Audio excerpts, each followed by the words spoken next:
Here's my Model 3 with the charging cable attached. Let's see where it goes.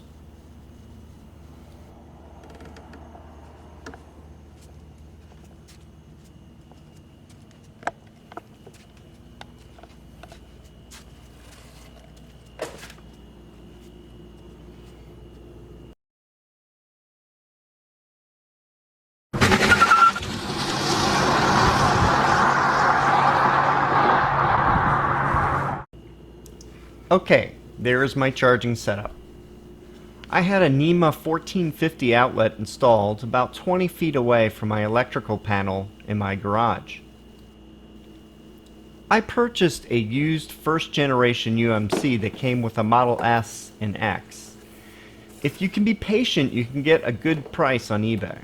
I got mine for only $100 after I resold the adapters it came with, since I already had those.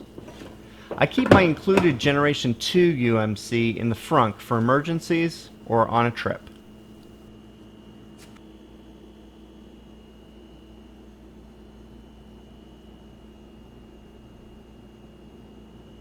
One important thing to do when using a UMC is to make sure it doesn't dangle from the outlet.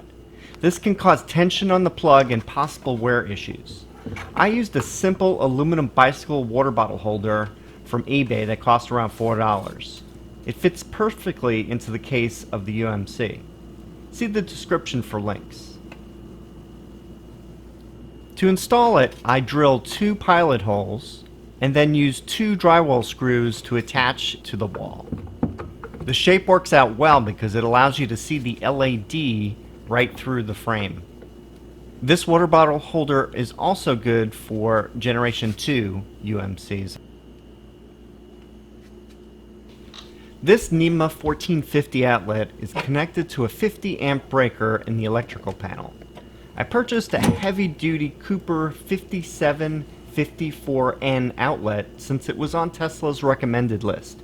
It's a good idea to avoid frequent plugging and unplugging of the outlet to reduce wear and heat issues that could develop from worn outlets. I use a circuit breaker if I need to turn it off. One reason I picked up the first generation UMC is because it allows charging up to 40 amps on a long-range Tesla Model 3.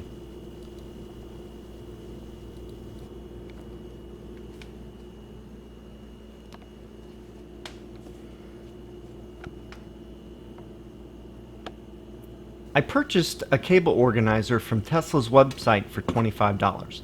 The organizer has a receptacle for the charge plug, or you can just wrap it around. Another option you could use is a hose reel or a J-hook.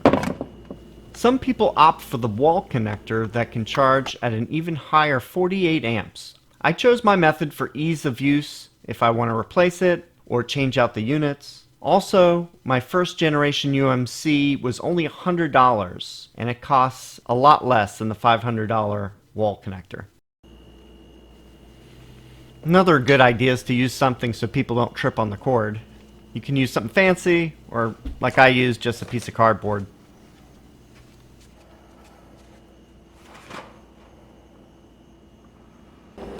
Here's the UMC charging. See the LEDs flashing downward. One of the reasons I located the outlet in this area is that the cord is only 20 feet long. It needs to reach the far rear left side of the car. As seen in this picture, the best areas are in the front, left, and rear of the car. My previous outlet was much further away and was also 30 amps versus 50 amps.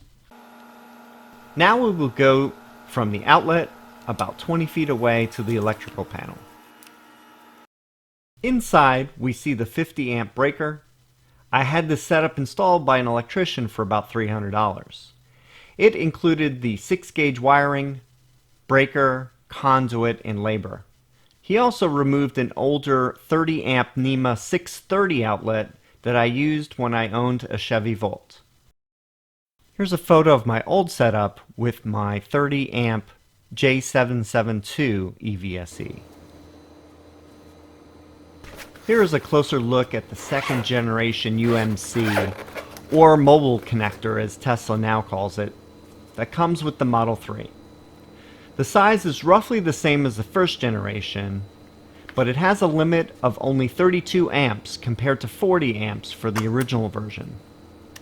Some people theorize that the reduced amps is due to heat reduction, hopefully better reliability, but probably mostly reduced cost. You can see here that they removed the aluminum centerpiece and replaced it with plastic. It does have a much better plug for the NEMA outlet, and it also looks like they reduced the cost by removing the LED lights and using a simpler shell for the body.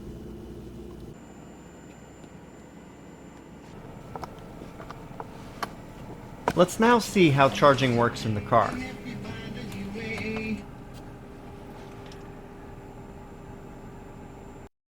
I have the charging limit set to 70% for my daily driving. 70 to 90% is recommended. 100% is for driving on long distance trips. I use scheduled charging because my electric company has a time of use plan for EVs. After 10 p.m. the rate is only 6 cents per kilowatt hour. First, I have the UMC set to 32 amps in the car.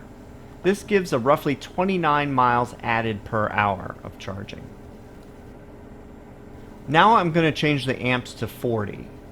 I have to stop and then start charging, and it takes some time to ramp up. Changing the amps to 40 will increase my charging rate to 38 miles added per hour. I usually leave it at 32 because it allows the charge cord to run a little cooler, but if I'm in a hurry, I change it to 40. So that wraps up my tour of my home charging setup. Thanks for watching. If you have any additional questions, ask in the comment section down below. See you in the next video.